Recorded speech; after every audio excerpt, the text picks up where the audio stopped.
ఈ ప్రక్షాళన విషయంలో కేసీఆర్ ఎందుకు నోరు మెదపడం లేదని మంత్రి కోమటిరెడ్డి వెంకటరెడ్డి ప్రశ్నించారు. లగచెల్లెలో కలెక్టర్పై దాడి చేయించింది కేటీఆర్ అని మంత్రి వ్యాఖ్యానించారు. దాడి చేయించిన వ్యక్తి ఢిల్లీలో ఏం చేస్తున్నాడని మంత్రి ప్రశ్నించారు. అమిత్ షా రాత్రికి టైం ఇస్తే అరెస్టుకు అనుమతి ఇవ్వొద్దని కాళ్లు పట్టుకుంటాడని కోమటిరెడ్డి విమర్శించారు. చట్ట ప్రకారం ప్రతి ఒక్కరిపై చర్యలు తీసుకుంటామని స్పష్టం చేశారు.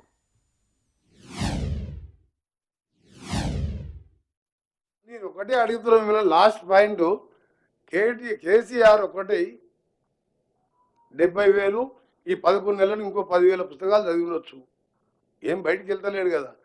80,000 పుస్తకాలు చదివిన కేసీఆర్కు నా రిక్వెస్ట్, నిజంగా మూసి ఏం క్లీనింగ్ వద్దు, ఇట్టే వదిలిపెట్టురి. సబర్మతి నమామి గంగా వాళ్ళు చేసుకుండ్రు.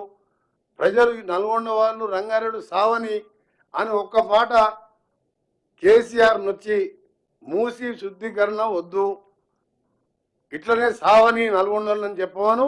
నేను మా ముఖ్యమంత్రి గారిని ఒప్పించి మూసి జోలికే భూమి. ఎందుకు మాట్లాడతలేడు ఆయన అంతా మేధావి. ఒకటే చెప్తున్నా సీరియస్గా, మీరు మా మినిస్టర్లు ఎవరు అడగలే, ఇప్పటికీ మా ముఖ్యమంత్రి గారు కూడా అడగలే. నేను అడుగుతున్నా, కేసీఆర్ గారిని అడుగు, మూసి ముట్టుకోకరి మీరు.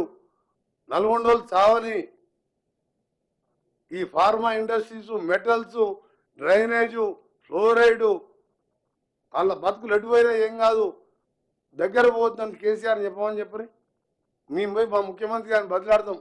మేము మా సావుడేదో మేము సత్తం, కేసీఆర్ వద్దంటుండగా అంత పెద్ద మేధావే వద్దంటుండు, బంద్ చేయని చెప్తాం. లగచర్ల గురించి మాట్లాడినప్పుడు కేటీఆర్ వాళ్ళ నాయన బషీర్బాగ్లో కాల్పులు జరిపినప్పుడు డిప్యూటీ స్పీకర్గా ఉండి రైతులను కరెంటు బిల్లు తగ్గియమంటే కాల్చి చంపిన ఆయనలో చంద్రబాబు నాయుడు తర్వాత పెద్ద పాత్ర కేసీఆర్ గారిది.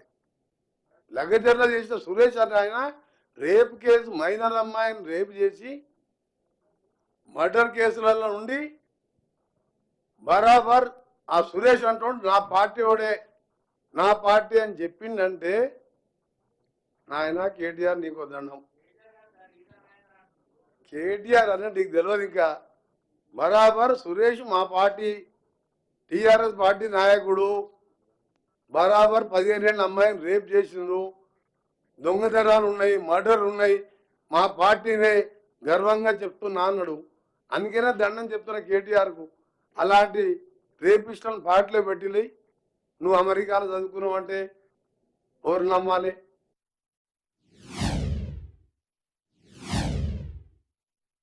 మంచి పని చేసినా చెడ్డ పని చేసినా వాళ్ళు క్రిటిసైజ్ చేస్తున్నాను. నా రిక్వెస్ట్ ఏంటంటే మీరు అడ్వైజ్ చేయండి.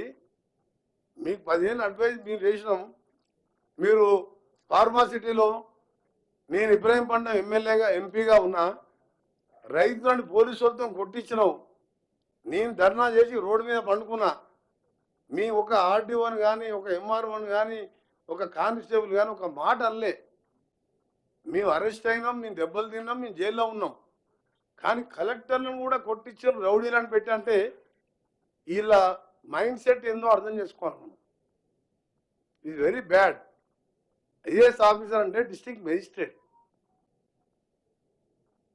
చేసి అటాక్ చేసిన తర్వాత ఆయన ఢిల్లీకి వెళ్ళి ఏమంటాడంటే మళ్ళీ ఇప్పుడు ఢిల్లీకి పోయిండు. మరి ఎందుకు పోయిండు? ఇప్పుడు ఢిల్లీలో ఏం చేస్తున్నాడు కేటీఆర్ గారు మీకు ఎవరికైనా తెలిసిందా? ఇంకెళ్ళేమంటే 5 గంటల వరకు అమిత్ షా గారు క్యాంపెయినింగ్లో ఉంటాడు. 18th 5 o'clock last campaigning. రాత్రి 10, 11 టైం ఇస్తాడు, అప్పుడు మాట్లాడుకుంటాడు.